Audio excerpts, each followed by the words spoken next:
Here it comes. It's a good thing I just got my bloody Caesar refilled.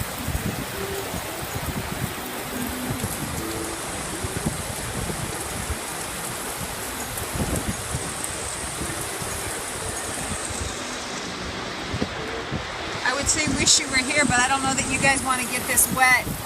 Hopefully those hobies can get in.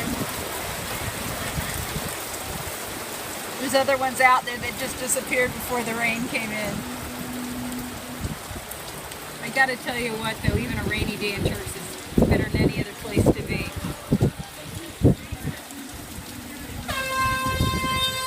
Okay, they're calling the boats in, you heard it.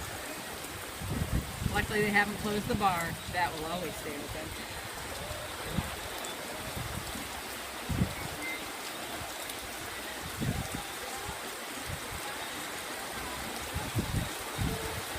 Bye-bye.